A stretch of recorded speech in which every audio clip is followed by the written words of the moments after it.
Assalamualaikum warahmatullahi wabarakatuh. Perkenalkan, nama saya Winda Rahayu dengan NIM 2009025000017 dari Prodi Pendidikan Akuntansi kelas B Universitas Negeri Makassar. Pada kesempatan kali ini, saya akan membahas tentang mengembangkan pembelajaran e-learning yang berkaitan dengan belajar dan pembelajaran. Nah, adapun pokok pembahasan yang akan saya bahas, yang pertama yaitu kedudukan e-learning dalam teknologi pendidikan. Yang kedua yaitu bahan belajar berbasis e-learning.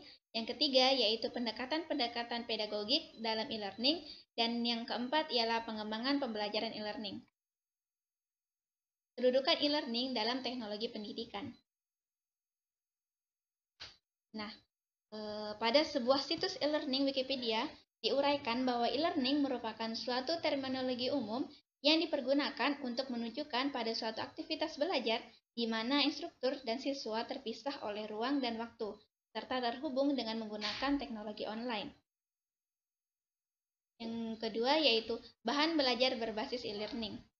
Nah, di dalam bahan belajar berbasis e-learning itu ada 3, yaitu adaptive learning theory, preferred modality theory, dan yang ketiga yaitu cognitive flexibility theory.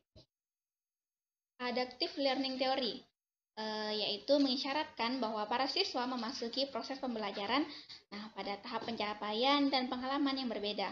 Untuk itu, guru perlu menggunakan berbagai bahan dan strategi pembelajaran untuk memenuhi pencapaian dan pengalaman yang berbeda tersebut. Nah, ini juga bermakna perangkat lunak atau badan belajar e-learning yang dibuat perlu menggunakan berbagai strategi dan pendekatan untuk memenuhi kebutuhan siswa.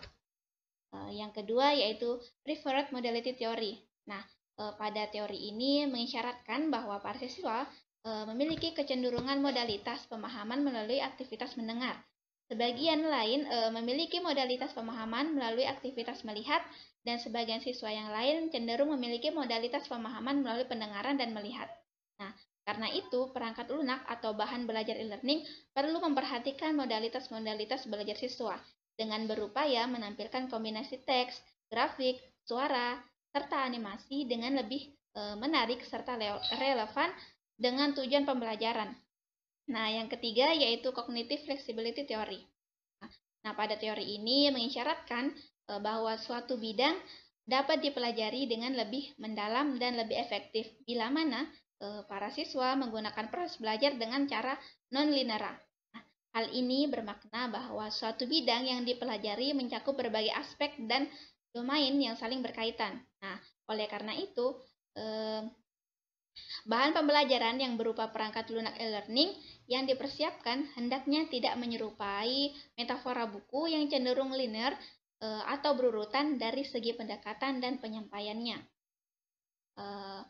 Pembahasan yang ketiga yaitu pendekatan-pendekatan pedagogik dalam e-learning. Nah,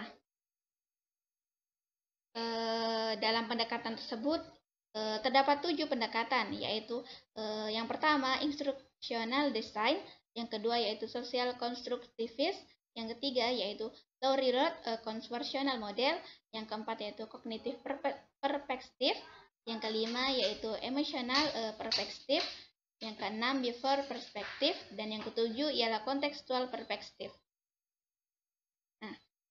Yang pertama, instructional design. Nah, di mana pembelajaran lebih terfokus pada kurikulum yang dikembangkan dengan menitik beratkan pada pendekatan pendidikan kelompok atau guru secara perorangan. Yang kedua yaitu social constructivist.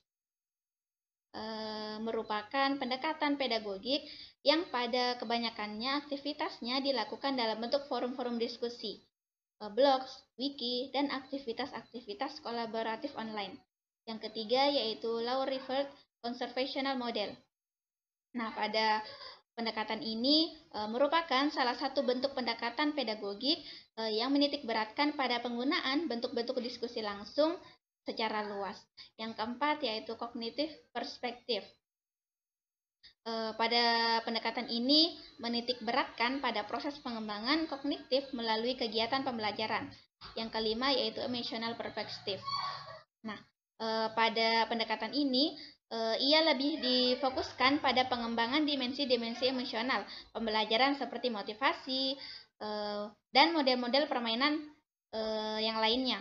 Yang keenam yaitu before perspective. Nah, pada pendekatan ini, ia lebih menitik beratkan pada keterampilan dan perilaku yang dihasilkan dari proses belajar. Model pembelajaran dalam bentuk ini misalnya bermain peran, dan penerapannya di dalam aktivitas-aktivitas nyata seperti di lapangan. Dan yang terakhir ialah kontekstual perspektif. Nah, pada pendekatan ini, ia difokuskan pada penataan faktor-faktor instrumental dan sosial lingkungan yang dapat mendorong terjadinya proses belajar.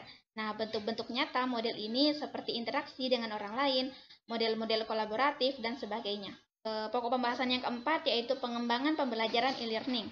Nah, di sini itu ada dua pengembangan. Yang pertama yaitu modal mental, dan yang kedua yaitu model belajar magang kognitif. Nah, yang pertama modal mental. Nah, modal mental diartikan sebagai penyajian-penyajian konseptual dan operasional yang dikembangkan ketika orang berhubungan dengan sistem yang kompleks.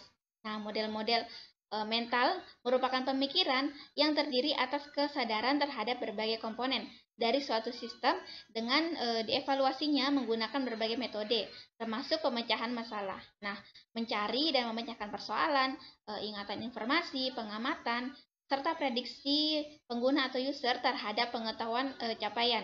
Nah, model mental nampak lebih dari sekedar peta struktural dari berbagai komponen. Yang kedua yaitu model belajar magang kognitif. Nah, model belajar ini berdasarkan pada berbagai kondisi-kondisi belajar, misalnya belajar berlangsung dalam konteks aktivitas yang berkelanjutan, penuh arti, di mana pembelajaran perlu menerima umpan balik segera. Nah, orang lain dapat bertindak sebagai model-model yang menyediakan bentuk yang dihubungkan dengan pengalaman pembelajar, konsep belajar fungsional dengan tujuan yang tegas. Baiklah, itulah tadi penjelasan tentang mengembangkan pembelajaran e-learning yang dapat saya paparkan. Kurang dan lebihnya mohon dimaafkan. Wassalamualaikum warahmatullahi wabarakatuh.